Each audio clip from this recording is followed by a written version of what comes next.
ఆదికాండము 20వ అధ్యాయం 1వ వచనం నుండి 18వ వచనం వరకు. అక్కడ నుండి అబ్రహాము దక్షిణ దేశమునకు తరలిపోయి కాదేషుకును షూరుకును మధ్య ప్రదేశంలో నివసించి గేరారులో కొన్నాళ్లు ఉండెను. అప్పుడు అబ్రహాము తన భార్య అయిన శారాను గూర్చి, ఈమె నా చెల్లెలని చెప్పెను గనుక గెరారు రాజైన అబీమెలెకు శారాను పిలిపించి తన ఇంట చేర్చుకొనెను. అయినను రాత్రివేళ దేవుడు స్వప్నమందు అబీమెలెకునొద్దకు వచ్చి, నీవు నీ ఇంట చేర్చుకొనిన స్త్రీ ఒక పురుషునికి భార్య గనుక ఆమె నిమిత్తము నీవు చచ్చిన వాడవు సుమా అని చెప్పెను. అయితే అబీమెలెకు ఆమెతో పోలేదు గనుక అతడు, ప్రభువా, ఇట్టి నీతిగల జనమును హతము చేయుదువా? ఈమె నా చెల్లెలని అతడు నాతో చెప్పలేదా? మరియు ఆమె కూడా అతడు నా అన్న అనెను. నేను చేతులతో ఏ దోషమూ చేయక యథార్థ హృదయంతో ఈ పని చేసితినెను. అందుకు దేవుడు, అవును, యథార్థ హృదయముతో దీని చేసితివని నేనెరుగుదును. మరియు నీవు నాకు విరోధముగా పాపము చేయకుండా నేను నిన్ను అడ్డగించితిని. అందుకే నేను నిన్ను ఆమెను ముట్టనీయలేదు. కాబట్టి ఆ మనుషుని భార్యను తిరిగి అతనికప్పగించుము. అతడు ప్రవక్త, అతడు నీ కొరకు ప్రార్థన చేయును, నీవు బ్రతుకుదువు.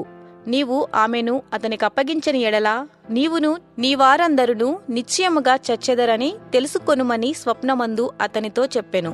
తెల్లవారినప్పుడు అబీమెలెకు లేచి తన సేవకులందరినీ పిలిపించి ఈ సంగతులన్నీయు వారికి వినిపించినప్పుడు ఆ మనుషులు మిగులు భయపడిరి. అబీమెలెకు అబ్రహామును పిలిపించి, నీవు మాకు చేసిన పని ఏమిటి? నీవు నా మీదికిని నా రాజ్యము మీదికిని మహాపాతకము తెప్పించినట్లు నేను నీ ఎడల చేసిన పాపమేమిటి? చేయరాని కార్యములు నాకు చేసితివని మరియు అబీమెలెకు నీవేమి చూచి ఈ కార్యము చేసితివని అబ్రహాము నడుగగా, అబ్రహాము, ఈ స్థలమందు దేవుని భయము ఏమాత్రమును లేదు గనుక నా భార్య నిమిత్తము నన్ను చంపుదురనుకుని చేసితిని. అంతేగాక ఆమె నా చెల్లెలను మాట నిజమే. ఆమె నా తండ్రి కుమార్తె గాని నా తల్లి కుమార్తె కాదు. ఆమె నాకు భార్య అయినది.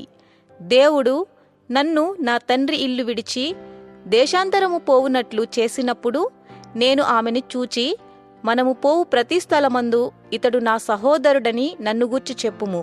నీవు నాకు చేయవలసిన ఉపకారమిదే అని చెప్పితినెను. అబీమెలెకు గొర్రెలను గొడ్లను దాసదాసి జనులను రప్పించి అబ్రహాముకిచ్చి అతని భార్య అయిన శారాను అతనికి తిరిగి అప్పగించెను. అప్పుడు అబీమెలెకు, ఇదిగో నా దేశము నీ ఎదుట ఉన్నది, నీకిష్టమైన స్థలమందు కాపురముండుమనెను. మరియు అతడు శారాతో, ఇదిగో నీ అన్నకు నేను 1000 రూపాయలు ఇచ్చియున్నాను.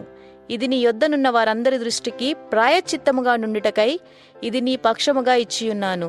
ఈ విషయమంతటిలో నీకు న్యాయము తీరిపోయినదనెను. అబ్రహాము దేవుని ప్రార్థింపగా దేవుడు అబీమెలెకును అతని భార్యను అతని దాసీలను బాగుచేసెను. వారు పిల్లలు కనిరి. ఏలయనగా అబ్రహాము భార్య అయిన శారాను బట్టి దేవుడు అబీమెలెకు ఇంటిలో ప్రతి గర్భమును మూసియుండెను.